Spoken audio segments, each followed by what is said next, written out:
Go for it. Oh, yeah. Thank you to our new sponsor, Tommy John Underwear. Tommy John's breathable, lightweight fabric has 4 times the stretch of competing brands. Anthony loves it because it comes with a no wedgie guarantee. Plus, they feature a horizontal quick draw fly. Go to TommyJohn.com/JRVP right now for 20% off your first order.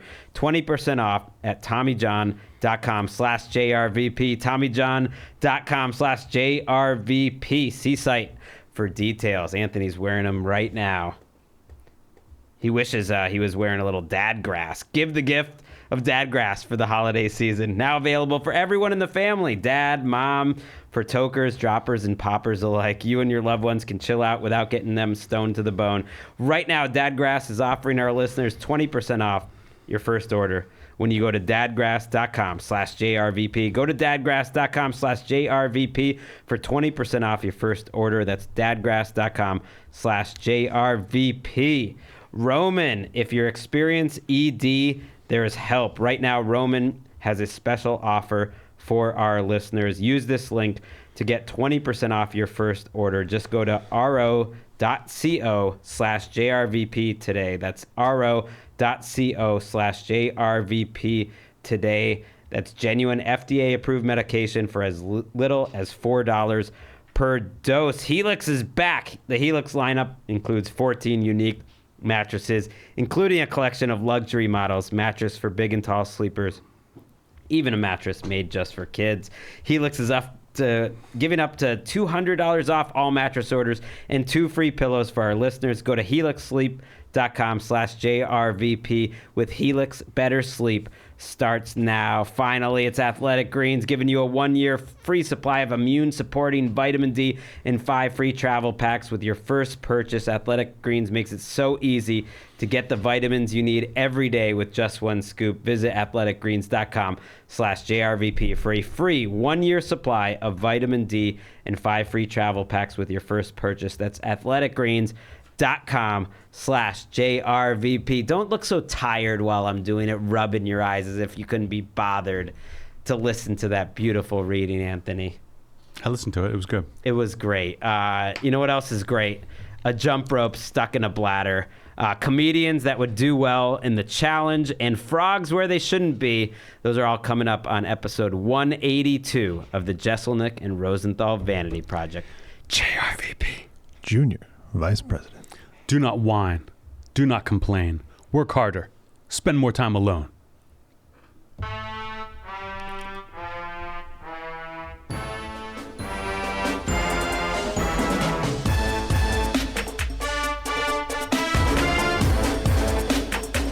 I like it when Anthony, Cardigan boy, gives us a little wisdom to start the show like that. That's a Joan Didion quote. Okay. Joan Didion is having an estate sale. It's actually, the auction is tomorrow. And as soon as I heard about it, I was like, oh, I've got to get something. And I looked, and it was like, I was like, okay, I could get some of these things. And now it's been weeks, and it's tomorrow, and I'm like, there's no way. I'm not going to bid on anything. There was some kind of cool stuff. Why? Because they're too expensive now? It's online? It's online right now. Send me a link. It's too expensive for like what it is, where there were a couple pictures that I liked. Like one is like Patti Smith took a photograph of Herman Hesse's typewriter and had given that to Joan Didion with like an inscription. And I was like, oh, that's kind of cool to put in your desk. And now it's like $5,000. It's like the things that are, it's not the money is the reason I don't want it. It's that this stuff feels like it's all the stuff that her like actual family and friends didn't want. Of course. That they're like, okay, we'll give this away. That I'm just like, it feels, and it's all going to charity. But there was a desk of theirs that she and her husband had brought from California. It was like a wedding present. They brought it to New York. It's like a beautiful desk, really old, but to ship it from New York would be such a pain in the ass that I decided I'm not going to get anything. A desk would be cooler, or something like that would have some use, and you're like, oh yeah, this is Joan Didion's desk. Then some personal handwritten note of like, oh yeah, this was old Herman's photograph, like, I love you. And you feel like you're trespassing to own that. It doesn't feel, well, I don't think it would feel right. Yeah, it didn't feel like something that I actually wanted. There's a couple like photographs of Joan that she had in her house. I call her Joan. That were like okay, but still I didn't want to get it on the estate sale. I decided not to. When you have a tattoo of someone, you can just call her by their first name. Mm-hmm. Are you okay with that being public information? What kind of tattoos you have? No. We've talked about this before. I don't know why you're bringing it up now. I don't remember. You don't remember me saying don't introduce information. If I bring something up, you can talk about it. So many rules to being just the your one, co-host. really. Just that, and then don't interrupt me. If I sound like I'm in a bad mood, I'm not. I was in a bad mood. I got here early to All Things Comedy, and I was locked out. I guess everyone was in a meeting. Aaron is doing a podcast in here, which I understand, but I'm just like, I came in hot. I had to go to the bathroom so bad. And I had like maybe half an hour before we did the show.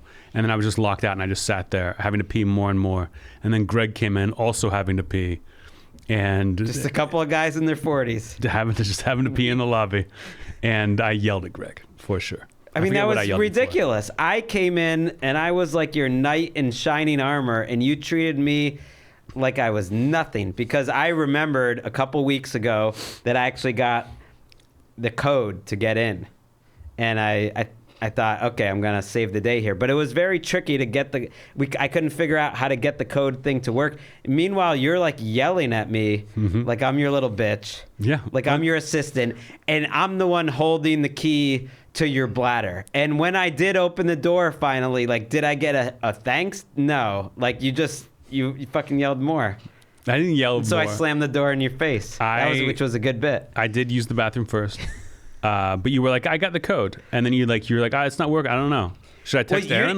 Text Aaron. Yeah, and I did. And he was doing a show, and I'm trying to press it. You weren't doing anything to help. It was very, very Jeselnik. It's like, if I don't hit the right music cue, you're yelling, but you're not doing it. You're not doing anything to help. And I saved the day. Otherwise, you'd have pee in your pants. You're just an old man. You think I would have pissed myself? You don't think I would have gone outside and found somewhere to go? You said you were threatening, though. You seemed in a very rough mood. I don't know if it's gotten that much better. Me at my most angry is having to pee. Really, having to pee really bad, I will lose it. If I ever had road rage, if you ever hear of me getting arrested for road rage, it will be because I had to pee and I was stuck in traffic and I lost my mind. Like, I stopped on the way, I think it was to Vegas, or maybe it was to this tennis tournament we went to with our family, at the side of the road at a rest stop just to pee. And that was like a moment where I was like, I'm really aging. This is like the sign of an aging man. Because I don't think that had ever happened before, but I had to do it. This is what's happening to us. You think that's an age thing? They're just having to, like, it's not like you... It's not like I never had to pee before. But I think in the past, it's just like, I'll wait till one kid needs it. It's not necessary. Aaron, how old are you? I just turned 40. Do you remember... happy birthday. Welcome to the 40 Club. We're all members. Do you remember the first time you had to pee? Was it recent? No? I'm just saying that I stopped a trip and no one else needed to, just for myself. Usually I'm kind of like, okay, let's go as far as you can. Let's get there. Let's get there as quickly as possible. Were you drinking coffee? Just water, I guess. It's a diuretic. Yeah, I drank coffee on my way over here, and so I was like, all right, I gotta use I thought about eating on my way here, and I was like, you know what? I'm just gonna get there early, use the bathroom, read, maybe they'll have snacks, and then I was just in the lobby, furious. We've really made a meal out of this piss story here. I don't like being locked out. I don't know why you have the code. I don't have the code. You actually, you called you got your manager to like call people around the office. It was like a 5-alarm fire. I was like, I'm sitting here because it says like ring the doorbell and wait, and I'm like, no one's coming. That's happened to me multiple times here. I don't always have to pee, but yeah. I've rang the doorbell and someone comes, but I'm like, the parking lot's full. People are here. What's happening? And I had to wait until you saved me. I just forwarded you the email. Now it's on you if you can't find that email in the future with the code. Oh, you think that solves everything? You think I'm just going to keep that email? I'm deleting that as soon as I can. Just search ATC in your email box. This is what I mean. You're just giving up responsibility. You could also text me. I come running for Jeselnik. But so if I had texted you while you were doing a podcast, you would have gotten up and left the room? Yeah, because when Gregg got here, we were almost done, so I couldn't leave. But like a few minutes before that, okay. I probably could have run out. But you don't know when I ring that doorbell? No. It used to ping all of our phones, but that function broke. Okay. We should do like a whole hour just on this. We could. Now, should we talk about the contract situation being resolved? Wow. Okay. I didn't know we were going there. Yeah. Yeah, we have re-upped with All Things Comedy. What? Congratulations, Aaron. We are here for at least another year. It's a 1-year contract, but we like it here. We're gonna stick around. We'll be in the studio. Yeah, we got the beautiful picture of seaweed behind me. If you're watching our show on YouTube, we've had some inquiries about upgrading the studio because of Anthony. Anthony's pushing for that, so I'm looking forward to that. Aaron, how have you enjoyed having more work to do without any extra compensation, I assume? Hasn't reached my ears yet, so that's good. No, I just mean this show is more work to do. And ultimately, I wouldn't say it's is. like added to your plate. What are the other podcasts? I got to think we're the best podcast that you produce. In terms of like, it's fun to be in the room with two best friends, one of them who's mad all the time. I do a lot of shows. Oh, wait, you can't pick favorites? At least pick your least favorite. I shouldn't. No. Yeah, what's your least favorite? Can't do it. Okay. Most likely to not make it back for 2023. My least favorite just left. Are we the funniest? Ooh. Why are they your least favorite? Because you have the most work to do, or because it's not funny? Yeah, the latter. Okay. But it's not supposed to be funny, right? They're not trying to be funny, and they're failing. I mean, it's All Things Comedy. Yeah, it seemed like a weird fit. Okay. Makes sense. They don't, but a JRVP fits you like a glove, is what you're saying? Oh yeah. Okay. Oh yeah. It's really making it my catchphrase here. I saw a great movie this weekend, Gregg, that I was like, oh, I wish I had seen it with you. Actually, I want you to see it and talk to me about it. It's called The Banshees of Inisherin. Do you ever see In Bruges?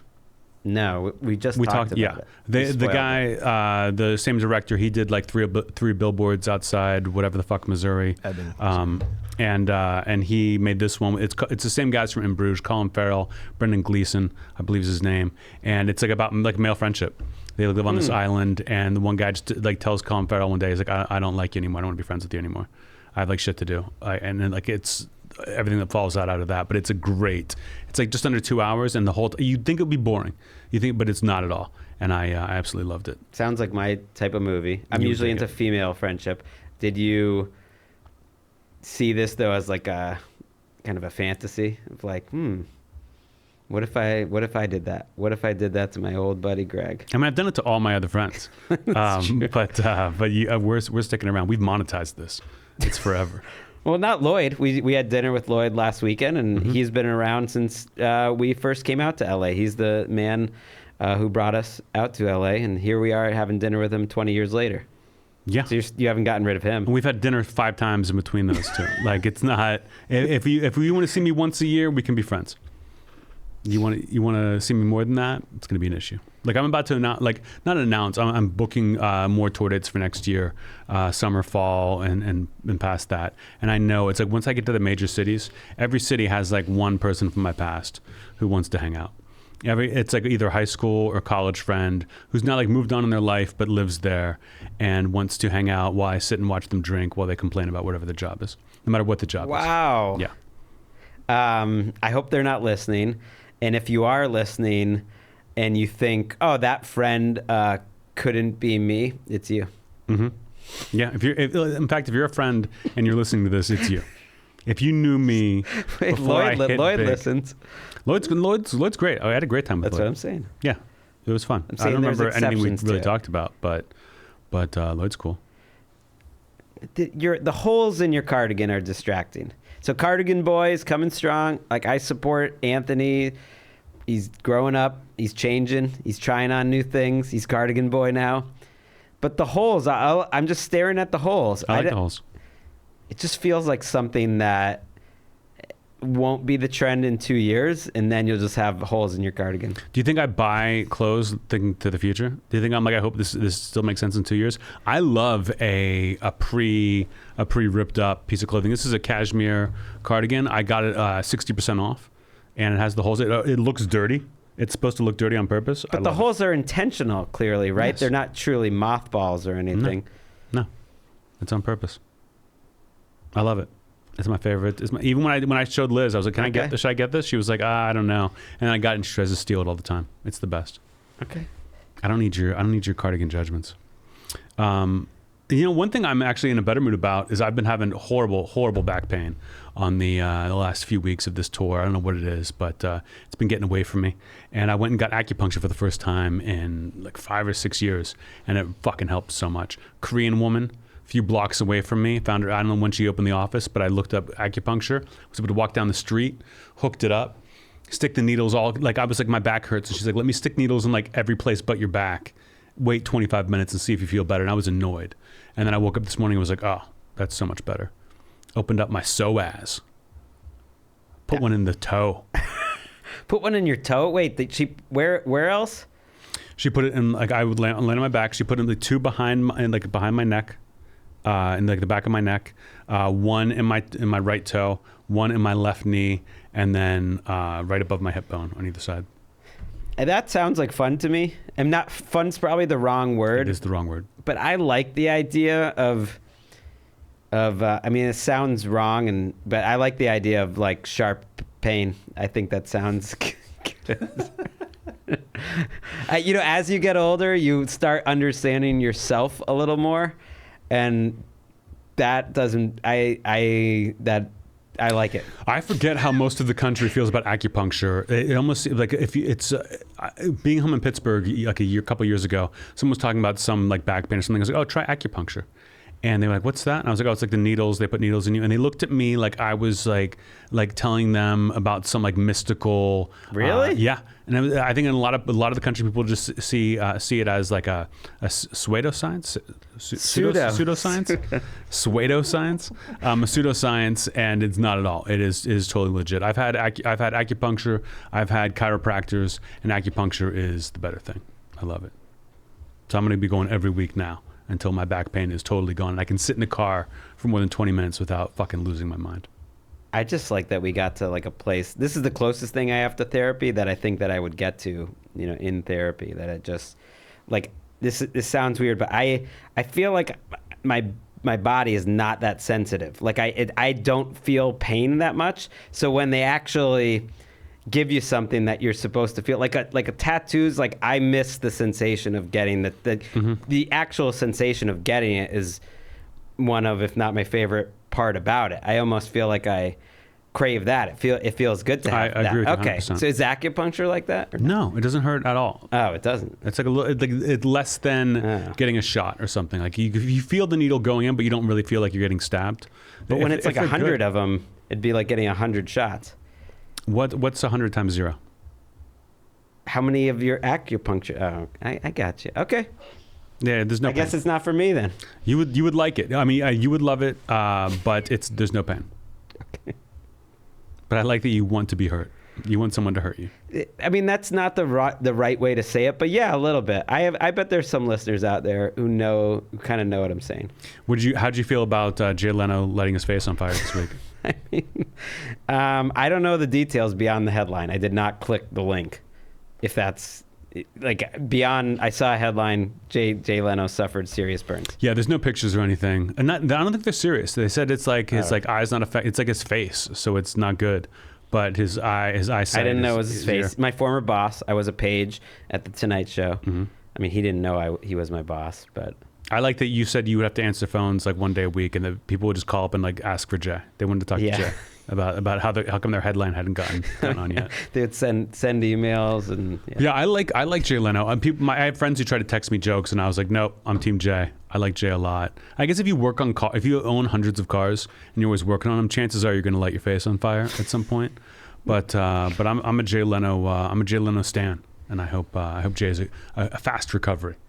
Everyone that worked there genuinely liked working for him Mm-hmm. and loved him, which you just can't say about any line of work. Like you find out the truth from the production assistants and the people that are the lowest on the totem pole, and they all liked him. So that means a lot to me, actually. Yeah, it sounded like he was a great boss. Always nice to me. I had second to last weekend of the 2022 20th anniversary tour in Brea. Well, that's why you're in a bad mood. You've been on the road too long. I got to drive to those shows, and they were great shows. Brea is the biggest comedy club in the country. Sold out 5 shows, so it was a fun weekend. Got one last weekend in Ontario. It's not the biggest comedy club, but again, I get to drive there, which is nice. And then I'm done for the year. I've got another little over a month to write some new stuff and add it to the pile before I go back out in January. But I had a meeting today about what fall tour dates are going to look like, and people are going to be happy. So I will announce them when I can. I'm sure it'll be 2, 3, 4 months from now, but I will keep you guys posted. Right. If you're emailing us, I know we're not the email corner yet, but you can at jrvp@gmail.com. Please stop emailing about which cities you want Anthony to go to. We're not passing that along.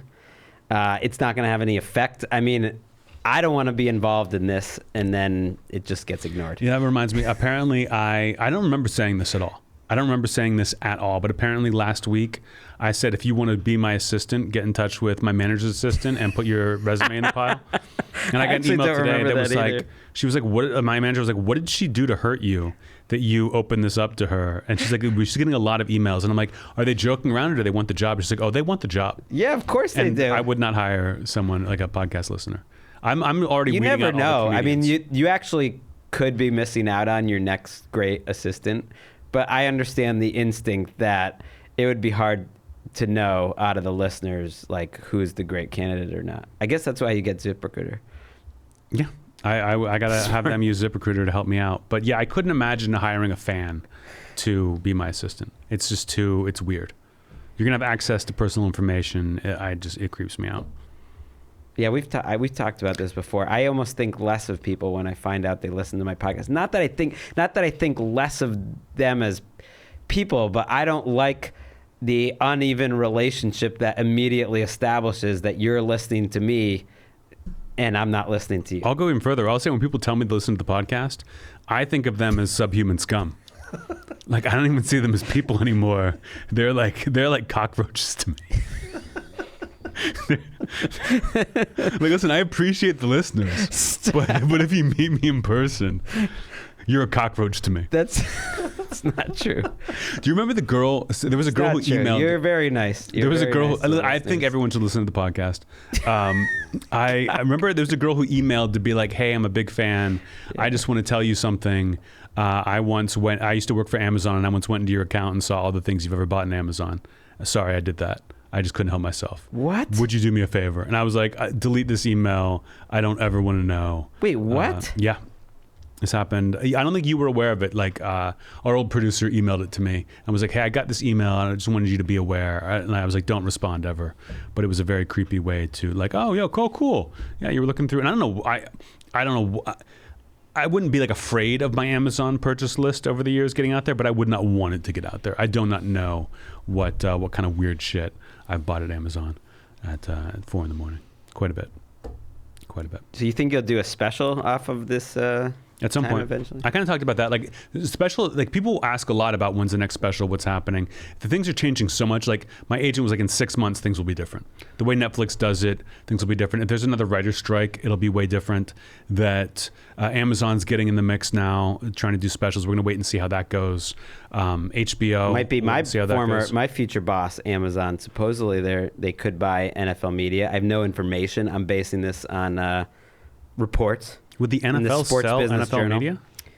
Yeah, it's been widely reported that they are, and that Amazon, I believe Apple was one of the companies mentioned. This is all from the Sports Business Journal. They don't tell us anything. When we had our little quote unquote talent summit, that's all anyone was asking, like the executives, and they were just like, of course we're not telling you anything. And it still hasn't happened, so I don't know. Why would they do that? If they control their own media, you would think that's like what the NFL likes. And I assume they wouldn't. Yeah, but they have money. Right, NFL prints money. I get it, but the NFL media they view as like it's got to like be a self-contained thing that generates its own profit. I don't know. Goodell's getting greedy. I don't know. It was on my mind because I saw the Grammys had their nominations today, and the specials, and the once again they've nominated Louis C.K. So after getting quote unquote canceled, both him and Dave Chappelle are both nominated. Louis Chappelle. I mean, it's the most unimaginative list you could imagine. It's like Chris Brown has a bunch of nominations. Don't talk about canceling anything. I tell you who I like who got nominated this week. Wet Leg. Oh, really? They Wet did. Leg is like best alternative and best new whatever, best new performer. So I'm rooting for Wet Leg and no one else.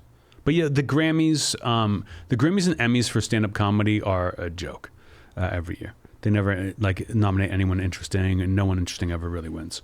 And now it's time for Did We Get Any Notes? Did we get any notes? Notes. Did we get any notes? Notes. Did we get any notes? I've got a note for the listeners. Gregg, I always say how much I love the listeners, how much respect I have for people who listen to the podcast. I will say thank you. In the last couple of weeks since the Kanye thing happened, and like he's talked about how my opening joke was so high level that made him realize he's not funny. A lot of people have been asking, what is that opening joke? And I love that people who are listening to the podcast are fans who have been coming to the shows, hearing this opening joke, heard me work out in LA, have not put it online. No one has spoiled it. No one has even given the topic. The most I've seen is, I don't want to ruin it. You should definitely go see it. It's great. So thank you for that. I appreciate fans that protect me and my art. I've heard it, right? Oh, yeah. Okay. I still want to find out, but I'll find out when we get off. I've got a note. You didn't even, throw it to the week. Throw it to me during the week, see how my week was. We were talking for quite some time. I assumed. Okay, you just assumed. Well, I don't want to jump in. I don't want to interrupt. So I interrupted. We get any notes? What else happened in your week? How mad is your wife at you? She's not. I would say we're in a great place. Great enough. We were in. I'm just gonna go with it here. A store buying stuffed animals, but it had some novelty stuff. And this is kind of like what would Anthony do? We're bringing it back. Mm-hmm. But I did feel like you would appreciate it. And it was like one of those novelty stores where they have some goofy signs that in some are a little blue, and I didn't realize that.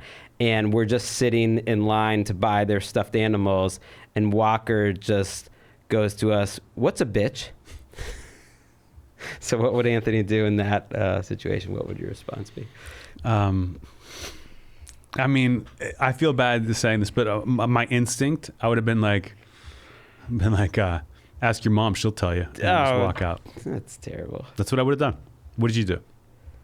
Would you say female dog? I ignored it and pretended it didn't happen, and I was making the purchase, and I asked after the fact, and I forgot what Emeka said. She just I think she did answer it in some way and tried to just keep the conversation move on. Maybe you know what I would have said if you gave me a minute to think about what I was going to say. Ask me your Walker. Right, I didn't want to prep you with this. And that's parenting. Sometimes you're in the moment. Sure. No one tells you what's going to happen. And when he said it, I just was like, oh my God, I'm just going to pretend that didn't happen. But yeah, I'll be your Walker. I'll be Walker, and this is genuinely how it happened. What's a bitch? It's like cunt. It's another word for cunt. And that was. Did we get any notes? Did we get any notes? That was. Notes. Did we get any? I think that would be good to say to your kid. Oh, that was the word that my mom didn't like on this show that got her so upset. Now I remember that we got a note about. We're going to have to beep this? Do we even have a beep? We don't change the show for your mom. Why not? She's one of our most loyal listeners. When my mom complains about the podcast, I say, we don't do this for you. You can listen if you want to, but we don't do it for you. So, okay. And then she's never given us notes ever since. Your mom can be upset by the word. Your mom reads a lot. Your mom knows. Your mom's been called things. She knows what this word means. It is strange because I think we say some objectionable things, but that word is where the line is for her. It's used much more commonly overseas. So just pretend that's the case here. Mm-hmm. I think it makes sense in terms of what we're talking about. What would she have said if Walker asked ask her what a bitch is? She would have used the C word. She would have said female dog. I think that's it's tricky, but I think that's the way to go. You know what time it is now for? It's time for Email Corner. It's email. Emails have been around as long as, if not longer than corners. We like to take a whole corner and put as many emails into it as we can, usually about 3. And I like to let people email Gregg at JRVP Junior Vice President at gmail.com. Ask him about my tour dates, ask him what's going on, try to apply to be my assistant, and you can ask some questions. We're getting some interesting ones, I think, even though I cut out a lot of these. What do you mean you cut out? You edited them down, you mean? No, you give me like 8, and I'm like, yeah, I give you a ton of options so that you can choose the best ones. This one is from a listener, Lauren, who says, Haley, Holly, and I flew from Dallas to Phoenix to see Anthony's anniversary show this past weekend. If you went to his shows and you're telling us that I did give you an edge in terms of making this email. She said it was a blast. It was a great show. Big fans of the podcast. We're all nurses in the Dallas area, 2 ICU nurses, 1 labor, 1 delivery. Stressful job. Love to listen to comedy to balance out. I know you said you're big with nurses in general. You've told me this. Especially like trauma nurses, like little baby nurses. They love that shit. I can imagine. It somehow makes sense to me. She says she recently heard in the labor and delivery department, a woman came into the OBGYN triage with the complaint, my vagina is rotting. When they examined her, they found 2 dead frogs in her vagina. When they asked her why she did this, she said, quote, I just like the feeling when they get to hopping around in there. How would you respond to this statement? I mean, it's so funny that after talking about your mom hating the C word, we jump into this. Your mom's loving this right now. She is in the car, honking the horn, doing donuts, punching the ceiling. You got options as a nurse. First instinct, put the frogs back in. Maybe they're frogs like the WB frog that only does their little dance when no one's looking. Otherwise, you think they're dead. That's a possibility. You got to rule that out. I mean, they're nurses. I think they could figure out if they're dead or not. But okay, yeah, put them back in. Do you remember what the frog I'm talking about? Yeah, sure. The WB, the Dubba Dubba? Yeah, I mean, I didn't remember that he only dances when you're watching him, but I remember him dancing around. Mm-hmm. What a frog. The guy who finds him is all excited. He wants to show someone this frog can dance and sing, but every time he shows someone, the frog seems dead. Okay. And he's alone. Yeah. Maybe he's just going back home to that. I would have been like, vagina. Ma'am, I understand. Listen, we all like putting frogs in us and feeling them hop around. I got one up there right now. You got to use a leash. And when they stop hopping, you take them out. It's funny to me the woman would just pick, oh yeah, that? Oh, I like those. And then to not know, hey, maybe the smell going on down there is from the dead frogs. Well, 2 of them? That means you put one in, it hopped around, and then when it was over, you were like, all right, let me double down, and then didn't think to pull them out. Maybe there were 2 at once. It's like after a while, like you chew the same gum for a while, like you're going to start eating 2 pieces at once because you need more to really reach that first. It's the same thing with frogs. Can't argue with the metaphor. Cannot argue with it. I support it. I wonder if you put both frogs in to fight each other, like a Thunderdome kind of thing. I don't know if I even believe the story. I like it. Again, I think the move is to put the frogs back in. It's like, oh, you like it when they hop around? Here you go. Dead frogs in there. Don't bother me again about the smell. I think I believe it. It occurred to me too. Like if she's a huge fan, big enough fan to fly to Phoenix and her friends. I think I heard about these women. I think one of my someone who works at the club was like, oh yeah, I knew some women who flew in from Dallas. Okay, like they would then be smart enough to sort of figure out what email would get on the show for sure, and this would be it. But crazy shit is always happening in these ERs and OBGYN triages. I believe it. It's so specific. It happened. Aaron, yeah, you're a nurse. Yes, I am. Old woman comes in, says things aren't smelling so fresh down there. You pull out 2 frogs. She says she likes the feeling when they hop around. What do you do? I say, well, ma'am, we got to get you some new frogs. Okay, you're yes-anding. That's a good customer service. I can't argue with that. These guys are past due. We'll get you a couple new ones. Send you on your way. They just keep them there in case. Would you explain to the woman about the WB frog? You know it. Okay. We're all on the same page. All right. Our next question asks, who are some comedians Anthony believes would do well in the challenge? Okay. The Challenge, people know I enjoy that show a lot. It's like on Paramount Plus now. It was an MTV show. I got into during the pandemic. Reality show. People are in teams. There's a big social game, and then there are physical challenges you have to get into. So, I think due to the sheer physicality of it, I think guys like Rogan, obviously, Jim Gaffigan, I think would do well. Former athletes who kind of are a little bigger, push people around if they needed to. Is there a lot of pushing? He doesn't seem like he's in great shape now necessarily. I just walked into it, but they wouldn't have come to mind first. Gaffigan or Rogan? Gaffigan. No, he was an athlete. He was a football player. Yeah. Then there's things that are like football players do very well at. Okay. Would he nail everything? No, but I think he would do better than most. I think Eliza Schlesinger works out like 5 hours a day. I think she would do very well in the challenge. The women who do well on that show seem to be gym rats.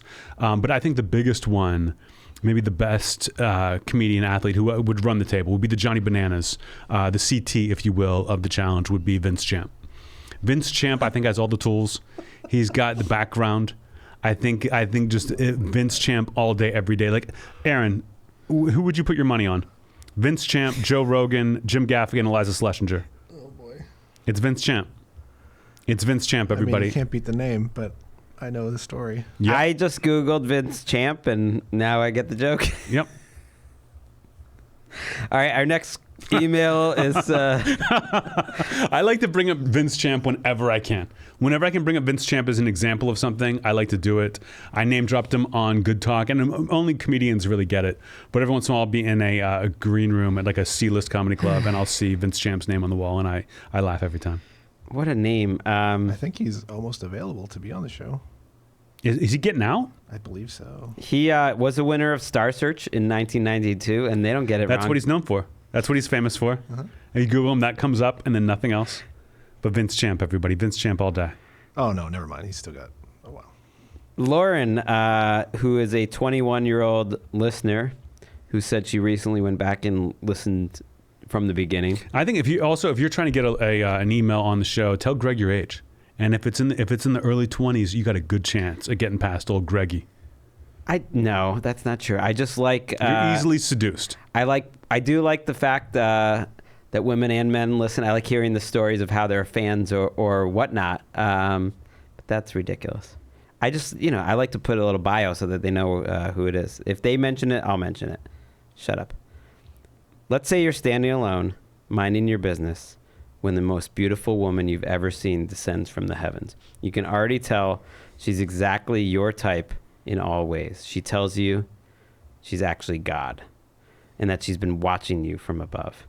She thinks you're really attractive and wants to start a relationship with you. However, she's only able to have sex with humans when in the form of a stag. Would you bone that stag? You're single in this hypothetical, and the stag still has her voice when she changes. Let me see if I get this right. So I'm chilling. I'm just chilling outside, and I see a gorgeous woman descend from the sky. Descend from the sky like God. And I'm like, wow, look at this woman descending from the sky. Yeah. She's hot. She's beautiful. Oh, it's God? She wants to have a relationship with me because she thinks I'm pretty cute? Yeah. And then her question is, do you want to have sex with a stag? Like, this girl's so hot that it makes me want to have sex with a stag. A deer. I enjoy that the one detail to keep in context is she keeps her voice when she changes into the stag. That's important to know. What do you sound like? What's the stag sound like when I'm having sex with her? She's not going to neigh. I should Google, what is the definition of a stag? It's just a horse. No, it's not a horse. It's a big young male horse. deer. It's a deer. It's a deer. A deer? Yeah. I thought it can be a young horse, like an unbroken horse. I think it can be. You could not be more wrong. Why would you think the word could be something it's not? If you look it up, it's a deer. She's not even a female deer. She's a stag. It's a bro deer. I gotta say, I'm turning that down. The relationship doesn't sound like it's that fun.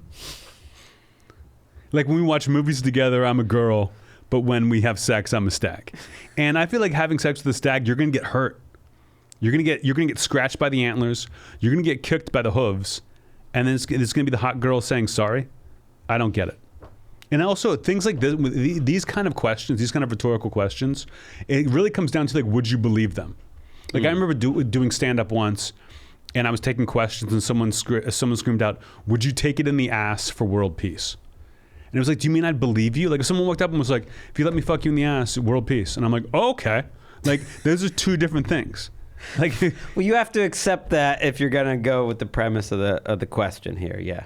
So you could bring about world peace, but only if you fuck me in the ass. Well, I'm supposed to believe that. Well, not if it actually happened in real life. I would not believe it. Then again, if I saw a beautiful woman descend from the heavens, and then I would want to see her turn into the stag. And if I could see that, I'd be like, okay, now I believe you. I'll tell you what I would entertain is if the woman comes down as God, but she's ugly. You know, it's like, do you want to date God? I'm a stag when we have sex. If the stag is more attractive than she is, then sure.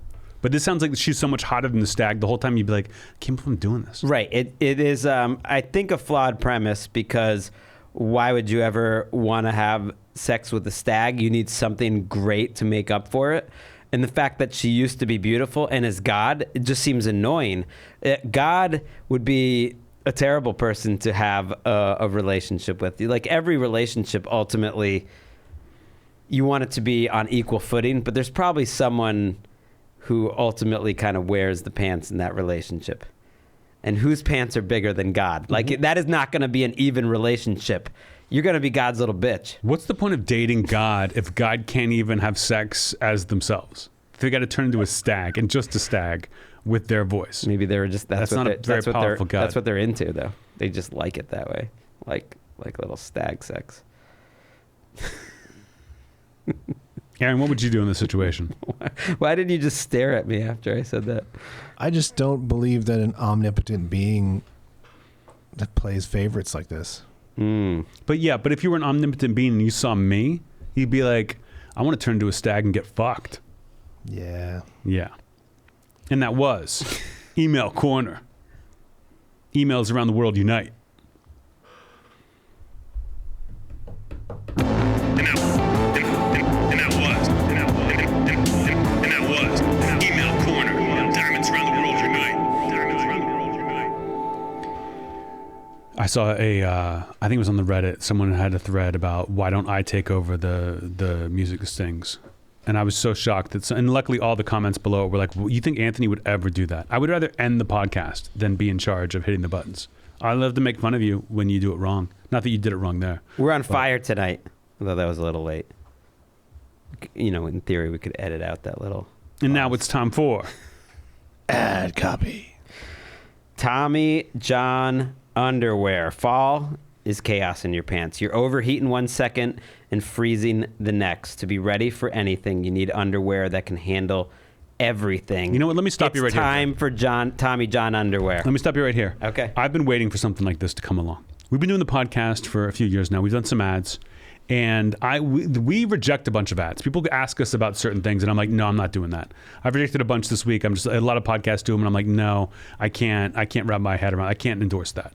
Everything we've done, I either approve of, or I like the idea of, or I use myself once they introduce it to me. This is the first ad we've had of something that I've used previously. During the pandemic, and listen, I wear nice clothes. I like nice underwear. I had like a very expensive brand name underwear I used for a lot of years. And then I was watching The Challenge. Not The Challenge. I was watching Big Brother, Celebrity Big Brother during the pandemic. And Lamar Odom said the best men's underwear by far is Tommy John. And I was like, I'm listening.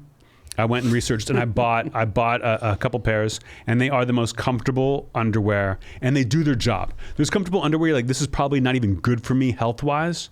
It's probably not that clean because it feels too comfortable. This is perfect. This feels like the best underwear in the world. This is all I wear. I am always wearing Tommy John. It's great to work out in. It's great to lounge around in. It's great under your clothes. It is the best underwear. If you want to wear the same underwear as me, and you do, get Tommy John. Anthony could not wait to order this when he found out that they might be a sponsor. He was all fired up. He wanted to read the ad. You know what? They sent me pajama pants and a pajama top thing, a little Henley, that I think are great, very comfortable.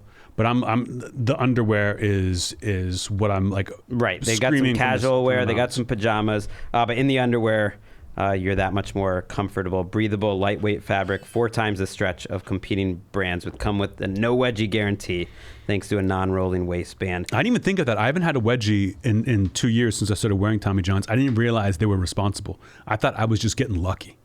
The hammock pouch support stops the awkward swing and slap, giving everyone something to be grateful for. It's fact.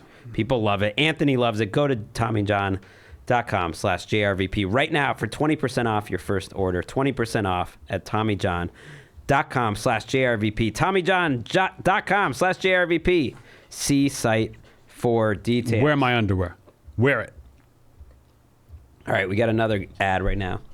I got a little frog in my throat. Better than a if you're a female listener, you want to just have the underwear that I would wear. I'm a medium. Get a bunch of mediums and just act like weird. Act like I came over the night before. Weird. No need to stress over the holidays this year if you're looking for a great gift. Impossible to shop for. Family members can be covered with Dadgrass. It's something for everyone. It's true. Dadgrass is a great idea for gifts. It's impossible to know what to buy people. No one is ever upset when you get them a little Dadgrass. You can do it in pre-rolled joints, hemp flour, tinctures, gummies, and CBD dog bones. You can get it for rummy. Give the gift of Dadgrass this holiday season, available everyone in your family. You may have heard about Dadgrass CBD joints, flour, and tinctures. It's 100% organic hemp to chill you out without getting you stoned to the bone. So it's a little lighter of a product that isn't gonna just like lock you to your couch. I don't want that. I want something you can be around other people with. They've also got 100% organic pre-rolled joints and flour that are very low in THC, high in CBD, so you can enjoy the effects of CBD while keeping a clear head. All sorts of different flavored gummies. And don't forget your furry friends. They release those dog bones everyone in the house can enjoy. All Dadgrass products are federally legal for ages 18 and over. Ships right to your door anywhere in the United States. That's anywhere. Right now, Dadgrass is offering our listeners 20% off your first order when you go to dadgrass.com/JRVP. Go to dadgrass.com/JRVP for 20% off your first order. That's dadgrass.com/JRVP. Should we do any more? Let's do one more. Okay. For the kids. Let's get Roman back involved. Look, 52% of men over 40 experience some form of erectile dysfunction in their life. If you're experiencing ED, there's help. Roman is the digital health clinic for men.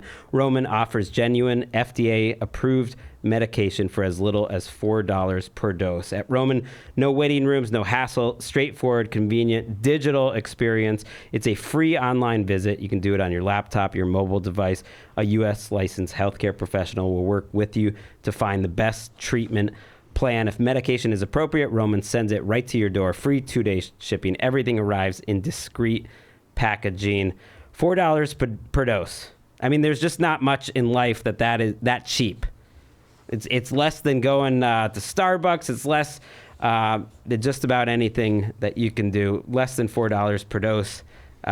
Visit the website. Right now, Roman has a special offer for our listeners. Use the link. You get 20% off your first order. That's ro.co/JRVP today. Again, ro.co/JRVP. ro.co/JRVP for 20% off. And that was ad copy. Let's get to headlines. Ooh. Headlines. Before we start headlines, we should tell people, not make the same mistake we did a couple weeks ago and say next week we are taking the week off. Good note. Good note. Thanksgiving, we are not going to be here. Studio will be closed. We would have come in. We would have happily come in here and chopped it up. But we're not going to. Yeah, we also, I think the Christmas week, right after Christmas, we're off. You mentioned how, I just mean like the week after Christmas, we're off. It's not for a little while, but you mentioned how, we do more shows than we were even required to do. So it's going to be like 3 weeks off, sprinkled over 2 months here. So it's, I know people missed their JRVP. People got on us last time. They only got on us because we didn't tell them. They were like, what happened? What's going on? Are they in trouble or something? If we say we're taking a week off, everyone understands. We're busy. Maybe we were in trouble too. But yeah, we will be back the week after Thanksgiving and close out this year strong. The headlines today, strong. Story so good. Anthony inserted it into the show at the last minute, much like the man in the story inserted a jump rope into his wang. Yeah, that's right. A 79-year-old Japanese man somehow got a 90-inch jump rope stuck in his bladder after first shoving it into his penis. I don't know, man. I don't know what to say about this. Okay, here's what I got to say. 79 years old, do what you want. Once you're over 65, you can stick anything up there. It's fine. It's not even embarrassing. What do you have to live for now? Put it up there. What shocks me, 90 inches is a lot. Mm-hmm. You would think that, like, don't you get your fix, at 20 inches? You know what I mean? Like, I don't know what it feels like to put something up there. But I got to feel like once you get it in there an inch, it's the same feeling that you could just, like, take it and push it in and put it out. Once you get it all the way in and then it goes into your bladder, you can't get it out. You don't leave like 1 inch. You don't put 89 up there and leave 1 inch out so you can get it out again. I mean, there's something. We have a lot of kind of gross stories or disturbing stories, and it all bounces off of me pretty easily. I don't feel pain famously. That's why I love that acupuncture. But just reading this story and saying it and hearing you, like, it gives me the shivers. It gives me the creeps. Somehow, whenever we have the sticking up the penis stories, I can't deal with it. And the 90-inch rope, it's too much for me. 7.5 feet. Thank you, Aaron. Thanks. I mean, that didn't make it better or worse, but yeah. Aaron's going through old hospital bills. Trying to remember specifics. Aaron, what would you do if you lost the end of a 7.5 foot jump rope up your urethra? Call a neighbor? I don't know. Yeah. A neighbor's not bad. Hey, neighbor, what if let's say you had like a little bit sticking out still and you're like, I need this to go. I need this to figure out. Would you tie the end to a doorknob and then slam the door? Would that work? Like tie it to the end of a football and then kick the football. Maybe to get it out that way. Use it as like floss in some way. I'll tell you what, if penis floss. I would pretend that if I had like a little bit still sticking out, I would light it like a wick and then explode. Because life is over. I would honestly, that's a gots to go situation if I had 7.5 feet of jump rope up my urethra. He just said he didn't feel well. Until they x-rayed him, they were like, you're lying. Yeah, he didn't say it. It got tangled apparently inside of his body and got stuck and created a problem in his bladder, and he just went and said he was not able to pee, and then they started doing tests. So he did not give up that information, which I think that's normal.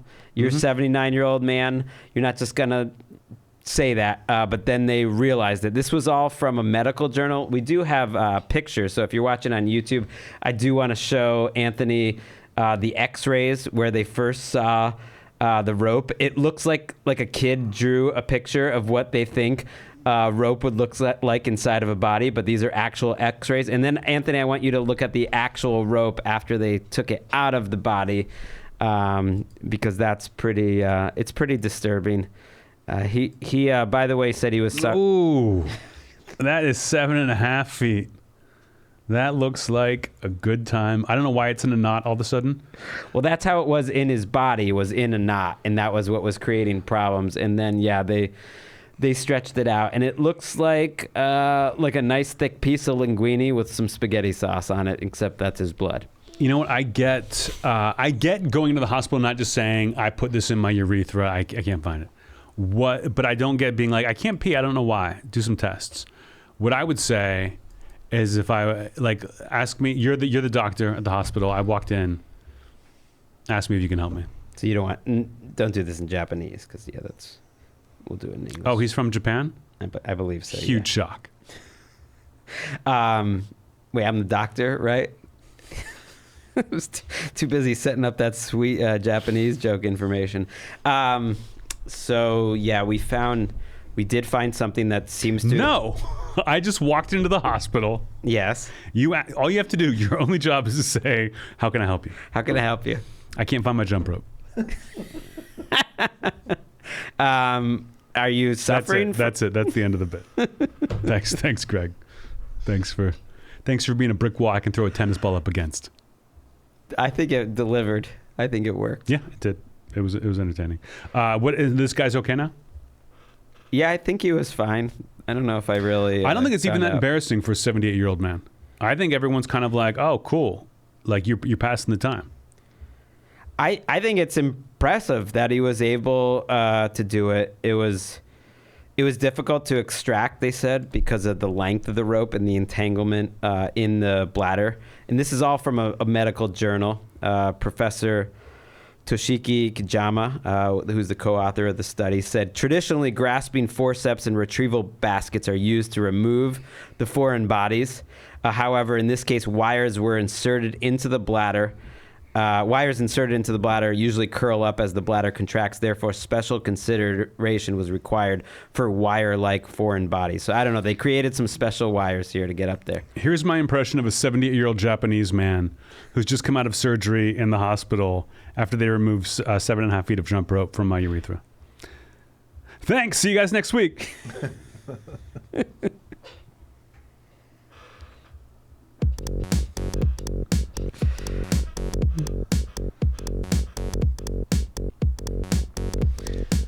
I wonder if one of his grandkids gave him that jump rope for his birthday. It didn't have a handle. They were quick to say no handle, or maybe it took the handle. I think that would be the gross part. But it has a handle now. We took it off. Must be a thin. I don't know. So a couple of radio hosts last week yucking it up when one of them laughed a little too hard. Sean Morash of the DA Show on CBS Sports Radio. I'm familiar with the DA Show.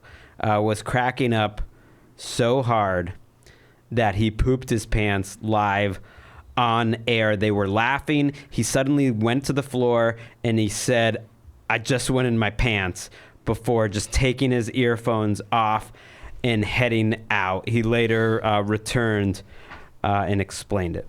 This is bad. This is bad form. It's unprofessional. I get that these things happen. It's funny that he laughed so hard on the air that he pooped himself. But if you just get up and you're like, I gotta take a break for a minute. Everyone kind of knows what happened. Leave it up to the imagination a little bit.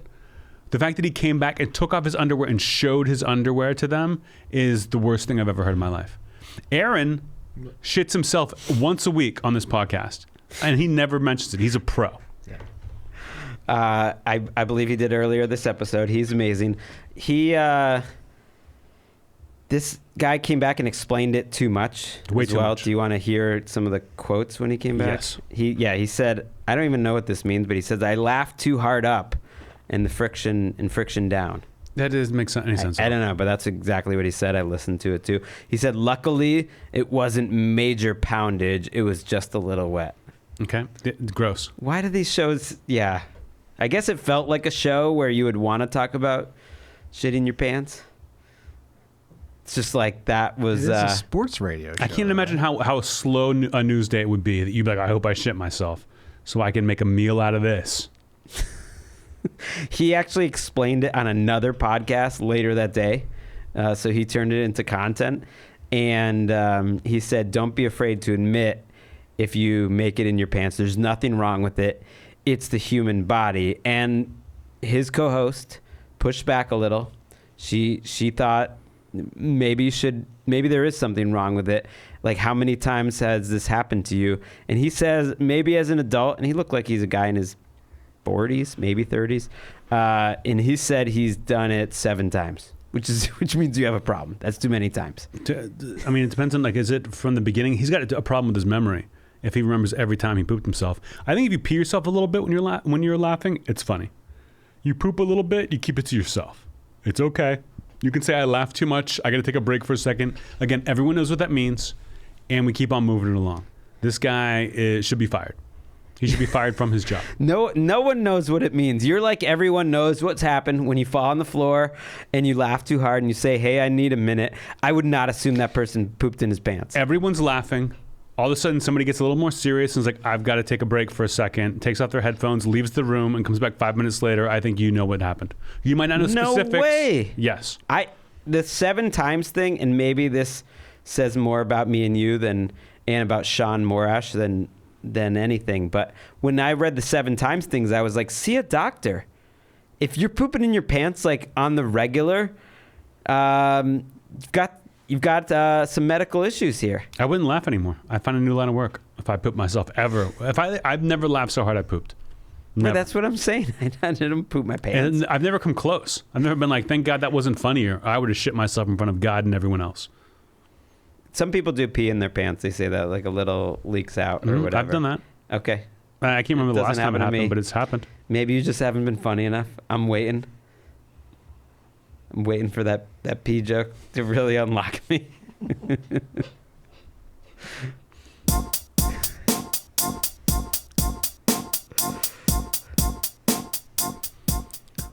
Going back to, all these are hospital related, really. They really are. Mary Brown was a nurse, and she had a plan.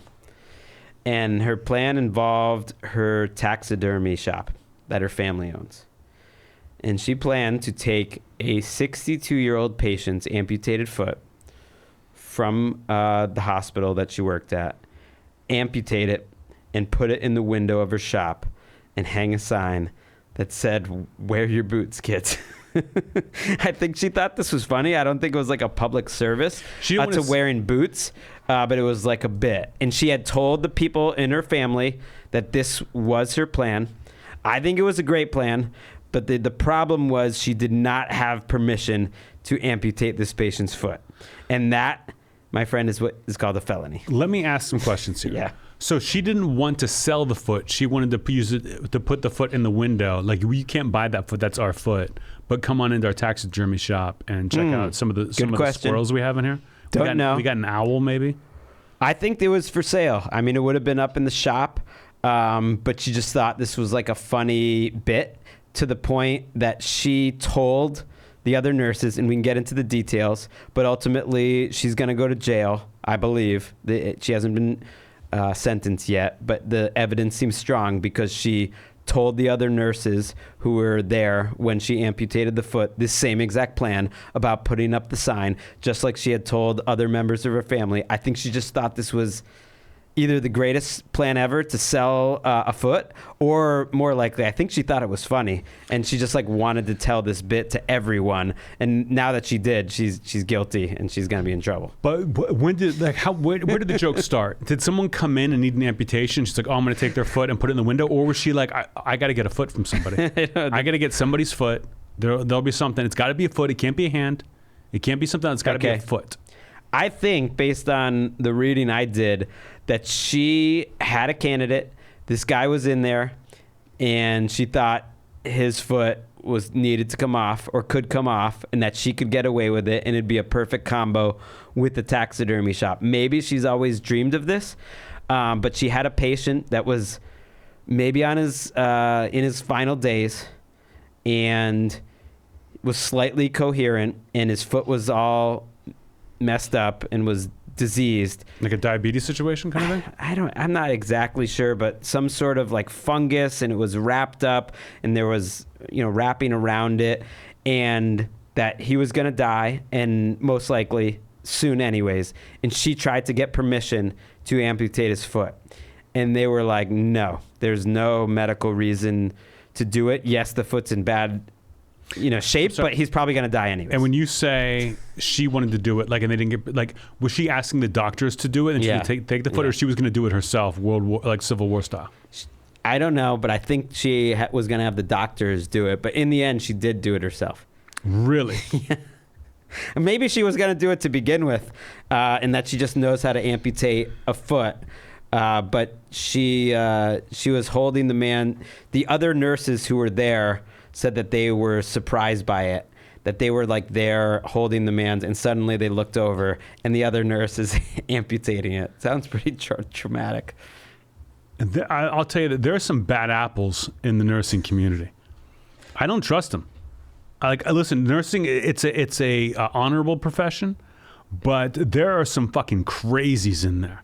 There are some wackadoos on the nursing circuit. I'll tell you that right now. And this bitch has gots to go. She should go to jail forever.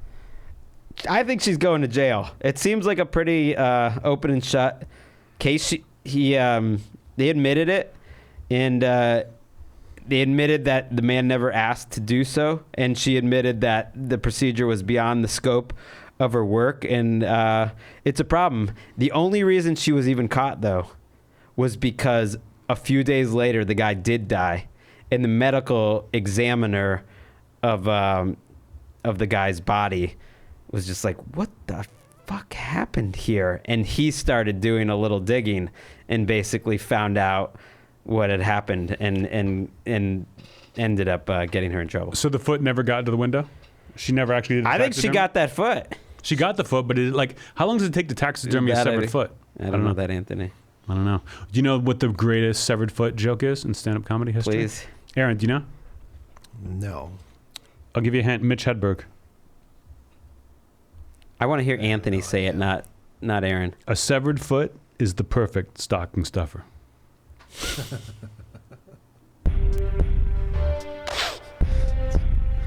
Pretty good.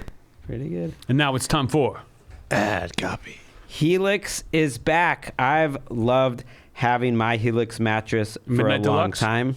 We got the Luxe. Yeah, Midnight Deluxe. We both got the same one. It's soft. It's beautiful. Actually, I got mine a little hard. You can choose, though, whether you get it extra firm, whether you get it soft. I mixed it up there. But you can also get them for your pet. Did you know that? I did not. You can get it for your child. Now they have mattresses made just for kids. I remember last time I asked Helix, send me a kid mattress. I guess I should reach out kind of behind the scenes. It didn't happen, but I still would love that kid mattress. You want to know why? Because Ellis was on our mattress the other day. Does not happen very often. I think she was just like kind of came in and was jumping around while I was doing some laundry, and she was just like, "Oh, your bed is so nice." I was like, "That's a Helix mattress." Why don't you get your daughter a Helix kid mattress for Christmas? Okay. I think that would make sense. I could have her take the Helix Sleep Quiz.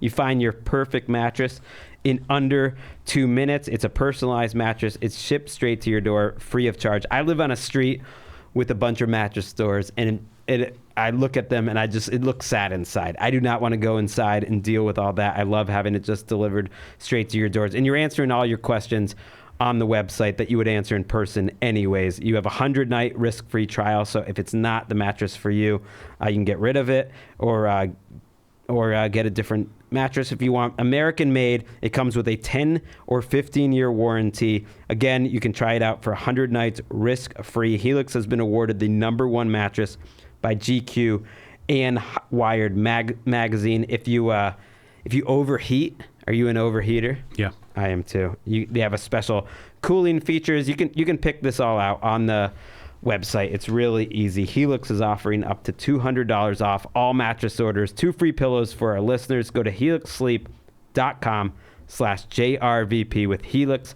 Better sleep starts now. You know, here's a challenge for our listeners and our viewers on the YouTube. Find someone you need to get a Christmas present for. All right, someone close to you, someone you don't live with. Send them a Helix mattress, and then just with a note that says, "Hang on to this for me for a little bit. You can use it if you want." And then a year later, say Merry Christmas. I mean, okay. I mean, then they have to keep their old bed, which, beds take up a lot of room. So you might not have the space. Like if your friend lives in New York, it's kind of putting a lot on them. But it's a good bit. Mm-hmm. It's a good joke. It's a solid joke. Solid bit. It's a solid sponsor. Athletic Greens. Athletic Greens. What if this week's read of Athletic Greens was a musical?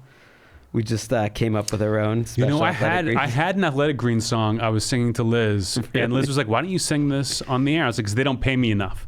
But I sing the praises of Athletic Greens. I wish I could remember the Athletic Greens I wish I could remember song. it too. Athletic Greens. I'm not doing it. I don't remember, but I had a whole song. I had verses to this song, but I love Athletic Greens. I drink it every morning, first thing. Again, 10 ounces of water, throw it in there. I'm a huge fan. I got my little like cookie jar, my screw top lid in the fridge. I'm all about it. I wake up in the morning, I make myself one, I make Liz one. Same. I drink mine early. Liz comes down a little bit after me and she picks it up and sips on it. But I love it. I love it first thing. I feel good. My gut health is incredible. I was one of my openers, Blair Sochi, was saying that she started doing it and feels great. She definitely notices a difference, that it is worth checking out. And once you check it out, you're never going to want to check out of that hotel. The Athletic Greens Hotel. I want to hear that song. I used to live with Anthony. He's definitely a make a song up about random shit around the house type of guy. So am I. Those are the best type of guys. Right now, it's time to reclaim your health and arm your immune system with convenient daily nutrition. It's 1 scoop in a cup of water every day. That's it. No need for a million different pills and supplements to look out for your health. To make it easy, Athletic Greens is going to give you a free 1-year supply of immune-supporting vitamin D and 5 free travel packs with your first purchase. I love those travel packs. All you have to do is visit athleticgreens.com/JRVP. Again, athleticgreens.com/JRVP to take ownership over your health and pick up the ultimate daily nutritional insurance. And that was Ad copy. Let's get to our last headline. Last headline. An 8-year-old boy named Deepak in India was in a classic tough spot. That's what I would call it, tough spot. He's 8, and as sometimes happens in India, a cobra had wrapped himself around the boy's arm and bitten him. And that's not like me being weird. There's a lot more cobra attacks in India in general compared to the rest of the world. I was reading the stats. So the boy thought to do something only a badass would do. He bit the fuck back twice, and the cobra died. Victory, Deepak. I would. It doesn't sound like it's that crazy. I mean, the fact that it's an 8-year-old boy and the fact that the boy lived and the cobra died. But I would think if a cobra wraps itself around your arm, you don't have your flute. What are you going to do? You got to bite it. Because I would maybe grab the cobra's head and try to get it off you. But it's like, what was going on with his other arm? Supposedly he tried to get it off and he couldn't. And he said he was in a panic. And the next thing he did was bite it hard a couple times. Fatality. Deepak wins. I'm pro Deepak. I would think Deepak is ruling the school right now. Right, that's what I mean. I think all the kids want to be him, and the teachers are scared shitless. Teachers are staying away from Deepak. Deepak's not learning a goddamn thing.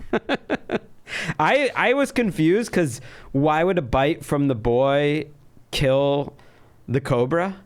But I guess you're making a face like, of course it killed him. Yeah, of course. I mean, I don't know. It's got to be a strong bite, first of all. I don't know. I love my son. It didn't say he kissed the cobra to death. He bit it. He probably bit the head off. I love my son. Do I believe my son could bite something hard enough to kill it, a snake, much less react like that? And I don't know. I don't know if he's got the Deepak in him. Lay for death? The cobra around your arm? Okay. Did you ever see the movie Monkey Shines? No. Okay, listen. Aaron, have you ever seen Monkey Shines?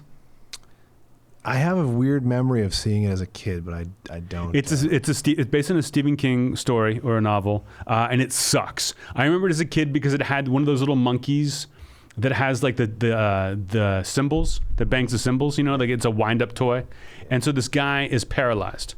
He's paralyzed from the neck down. He's in one of those chairs, and they bring him this monkey to like a helper monkey, but the monkey's evil. And at the end of the movie, the monkey is going to kill him. The monkey's got a syringe, and it's coming towards him with a syringe.